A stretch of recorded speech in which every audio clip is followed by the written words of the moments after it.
Lynette was a standout in every sport.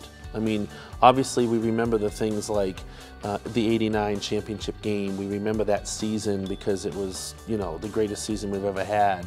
But, you know, don't forget about volleyball. Don't forget about softball. She was a tremendous athlete. She was a pitcher on the softball team, 4-year varsity pitcher. Her last 2 years, regular season, they were 30-2. Volleyball made the tournament her junior year, and they went to the semis that year. And then basketball, you know, 3-year member of the varsity. Senior year, they get to the championship. Only Farmington girls team to get to the final in the NHIA era. I've watched a lot of sports in Farmington over the years. She was the best 3-sport athlete in the '80s, period.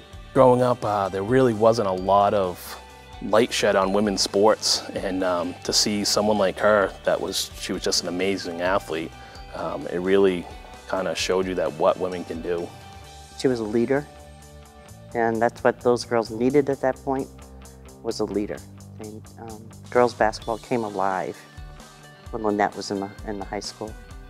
You wanted to do what Lynette told you to do. You didn't want to disappoint Lynette.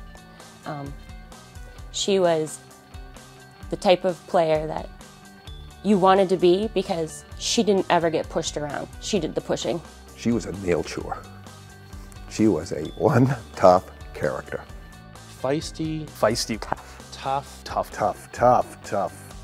She was a beast. I mean, that's a compliment. We were playing against Epping. I remember after the game, Lynette's like, Coach, look at my finger. And it was like sideways. It was sideways. And I'm like, oh my God, what is wrong? She goes, I think I broke it. And her brother Steve came right up and snapped it. I think right then and there, and it was dislocated. And I'm like, well, when did you do that? She goes, well, about halfway through the game. And I'm like, why didn't you say something? I didn't want to come out of the game. She was just tough. It wasn't just basketball. Whatever sport the girl played, rock throwing, she was the winner. She was dedicated. She was very serious about her athletics. She didn't take a back seat to anybody. She was one tough girl. I can tell you because she beat me up a few times. When you talk about Lynette, you talk about the whole family. They get it. They know what it takes to be a team player. Lynette's legacy is that she's part of a family that has just left their stamp on Farmington permanently.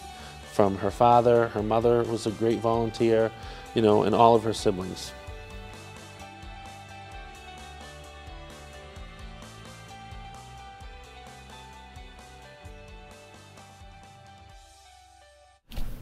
Our next inductee and I have been friends for close to 40 years. And if the intro clip drives one point home, it's that she is one tough, fierce competitor. In the 1960s, the legendary Hall of Fame Langevin sisters set the bar for female athletes and defined the term tough. However, some 25 years later, Lynette Mosher back then would redefine that term and leave a long-lasting impression on the playing field and volleyball and basketball courts, respectively. The daughter of Hall of Famer Dave Mosher and younger sister of Hall of Famer and state champion Steve Mosher, Lynette set the bar for female athletes to aspire to. She'd play through injuries, illness, and leave it all on the court every time she played.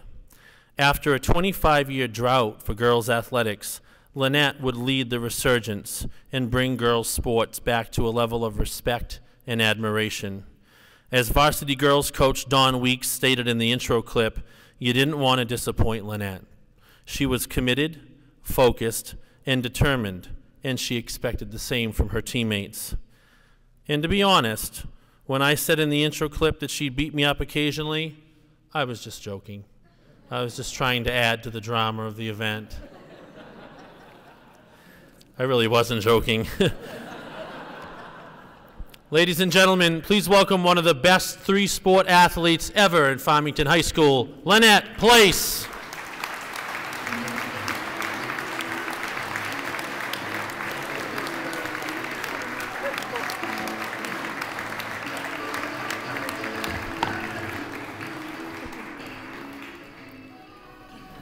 First, I'd like to thank my husband and my kids. I didn't have them on my sheet, and I got in trouble for not having them, so I had to add them to my list. I want to thank the 500. I'm honored to be part of the Hall of Fame with so many people that I've looked up to over the years and many that I consider my friends. I'm especially proud to go in with my darling brother, Steve, and obviously the #1 Hall of Famer to me, my dad. I'm not done. I'm not done. I needed to take a break. About 9 months ago, I got a call from Joel, and he asked where I happened to be. He walked through the door, and he handed me the letter and congratulated me on being nominated. I, of course, was humbled and speechless, which is rare. But what I find very ironic is where I happened to be when Joel found me. I live in New Durham now, and my kids go to Kingswood, and I happen to be sitting right over there when Joel found me. So I couldn't actually have asked for a better place to have gotten that honor than a place that I spent many, many hours growing up. Over the past few months, I searched high and low, trying to figure out what I was going to say tonight. I asked friends and family and reached out to a few teammates. I really struggled. Many friends came up with lots of words, some I can't repeat, and others that brought back some great memories. Lefty, hardworking, determined, aggressive, tough, apparently, and competitive came up in many conversations. But after searching long and hard, I came up with what I felt was the best word, and that was lucky. I was lucky to grow up in Farmington, where the support was much more than just a few parents in the stands. Games were a community event. You would come in at 5, and this place would be lined with people. The stage would be rows of people deep an hour before the game. We had our quiet, kind supporters who encouraged us every step of the way, and then the not-so-quiet ones who weren't afraid to call us out on every little mistake we made. Actually, my father-in-law actually was one of them. Move your feet, hustle, and a few other things still ring in my head today. We appreciate the head of them all, and I can honestly say that I'm very proud that we still, or at least as of a few years ago, hold the record at Plymouth State for the largest crowd during our 1989 run.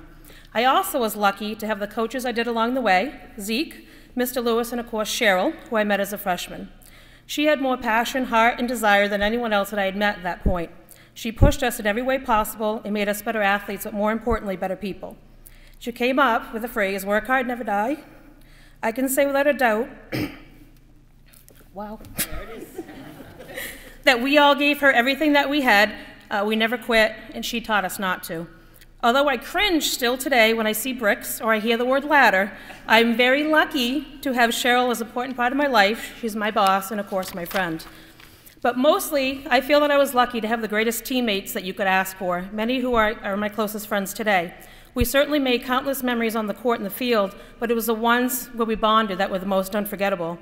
Our bus rides, attempts at building our pyramids, which we still do today, which is a little odd, team dinners where Cheryl would pretend to cook and we'd pretend to like it, our beautiful makeovers that we attempted on each other, and of course our Halloween surprise for our coach. I truly believe my teammates were the reason I struggled to come up here today, because I feel this honor is all of ours. We were taught to be one unit, one team. We needed each other to be successful. I struggled because deep down, I felt they should be here with me. They made me better. They pushed me harder. This honor I'm receiving is not only a reflection on me, but on our team for the hard work, dedication, and passion that each of us as individuals, and more importantly together, put in. We all had our roles, we all worked hard, and we all helped each other to be the best that we could be. There wasn't one of us that went to the scoreboard and cared how many points we scored, rebounds we had, or steals. We cared that we left it all on the floor, and I can absolutely say that we did every night. We had it all figured out, and I was very lucky to be a part of that. So thank you to the community of Farmington, to my coaches, and mostly my teammates. You made the years playing sports here unforgettable and made me one of the luckiest athletes to have the pleasure of playing for FHS. Thank you.